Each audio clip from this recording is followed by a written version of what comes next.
Assalamualaikum warahmatullahi wabarakatuh. Nama saya Ulaya Amali Arwa.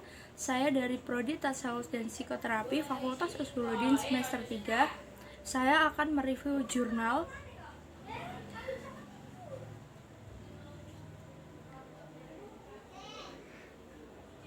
yang pertama, yaitu pada mulanya, psikologi diartikan sebagai ilmu jiwa. Pengertian ini berasal dari kata Yunani, yaitu psyche yang artinya jiwa, dan logos yang artinya ilmu. Jadi, secara etimologi, psikologi adalah ilmu yang membahas tentang kejiwaan. Adapun tokoh yang mengartikan psikologi sebagai ilmu jiwa, yaitu para filsuf Yunani, antaranya Plato pada tahun 427 sampai 347 Masehi, sebelum Masehi, dan Aristoteles pada tahun 384 sampai 322 sebelum Masehi. Para psikolog kontemporer dewasa ini hanya meneliti perilaku manusia yang terlihat dan menegaskan pembahasan yang berdimensi batiniah atau esoterik, yaitu makna dari psikologi itu sendiri yang berarti ilmu jiwa.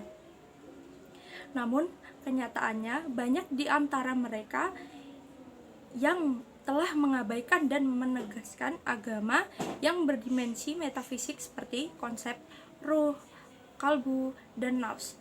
Menurut Salisus Shehu, penegasian terhadap agama yang berdimensi metafisik dilatar belakangi oleh filsafat empirisme dan positivisme yang berkembang di barat. Dengan demikian, corak psikologi yang berkembang di sana lebih bersifat materialistik dan cenderung sekuler. Dampak dari filsafat empirisme dan positivisme itulah yang kemudian mengakibatkan para psikolog modern secara fundamental memandang manusia sebagai makhluk materi yang tidak memiliki dimensi metafisik, sehingga kajian jiwa yang sesungguhnya tidak dikaji sedikit pun.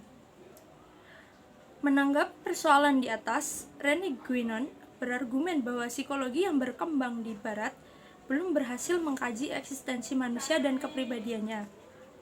Hal ini dikarenakan kajian-kajian dalam psikologi telah keluar dari dasar epistemologi, sehingga banyak manusia modern saat ini yang mengalami ketidakberdayaan karena semakin hari semakin jauh dari nilai kebenaran.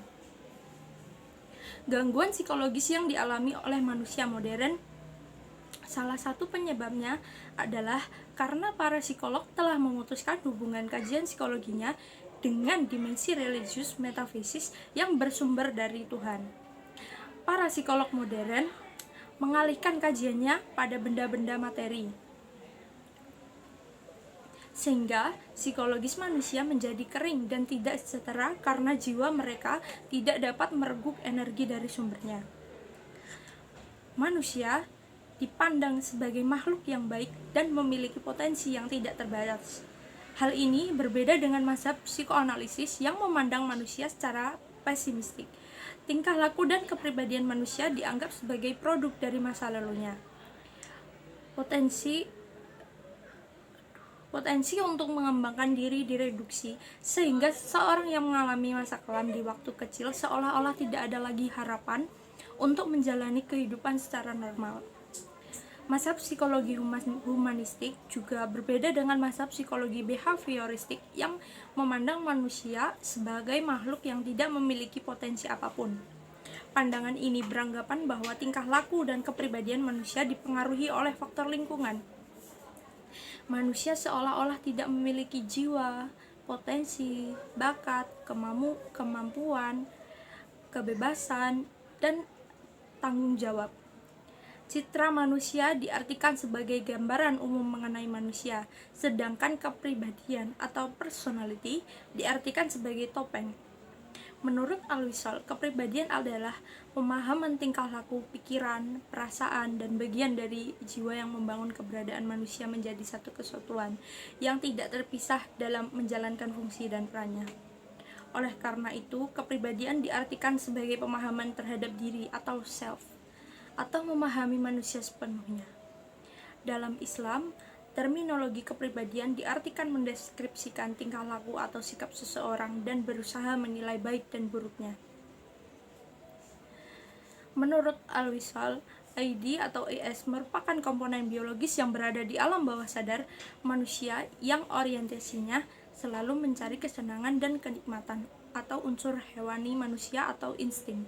Sedangkan ego merupakan komponen psikologis yang berada di alam sadar dan sebagian berada di alam ambang sadar manusia yang berfungsi untuk merealisasikan kebutuhan-kebutuhan ID dengan jalan memilih bentuk pemuasan kenikmatan yang benar-benar ada dan tersedia dengan cara yang dapat diterima. Superego merupakan komponen sosiologis yang berada di ambang sadar yang menuntut kesempurnaan dan idealitas perilaku dengan ketaatan terhadap norma-norma sosial dan kultural masyarakat. Ahmad Mubarak juga menjelaskan bahwa antara ID, ego, dan superego memiliki fungsi dan mekanisme yang berbeda-beda. Menurut Roger Fry, usaha manusia yang selalu mengejar kenikmatan ini dipengaruhi oleh dua insting yang terdapat dalam subsistem ID. Berdasarkan uraian di atas, Jamaluddin Ancok dan Fuad Nasyori berargumen bahwa perilaku manusia dipengaruhi oleh masa lalu atau past experience dan dorongan-dorongan biologis yang berada di alam bawah sadar yang selalu menuntut kesenangan dan kenikmatan untuk segera dipenuhi atau pressure principle. Aliran behavioristik yang dipelopori oleh John Broad Watson, psikolog dari Amerika Serikat yang terkenal dengan teori reinforcement atau reward and punishment, mengemukakan bahwa citra manusia kepribadiannya ditentukan oleh lingkungan. Aliran ini lebih banyak memfokuskan kajiannya terhadap perilaku real manusia, yaitu perilaku yang dapat diukur, dinilai, diobservasi, dan dilukiskan.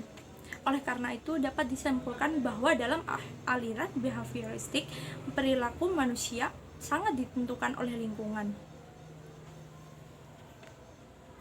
yaitu aliran humanistik yang dipelopori oleh Carl Rogers, Abraham Maslow, dan Rollo Wrightsman yang ikut andil dalam mengkaji citra dan kepribadian manusia. Merupakan reaksi kritis terhadap aliran sebelumnya psikoanalisis yang memandang manusia buruk dan behavioristik yang memandang manusia netral.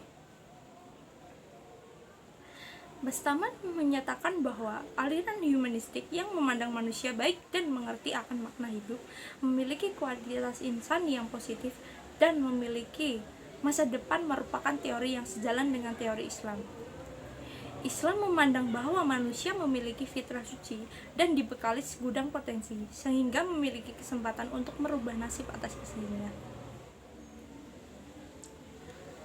Demikian penjelasan dari saya.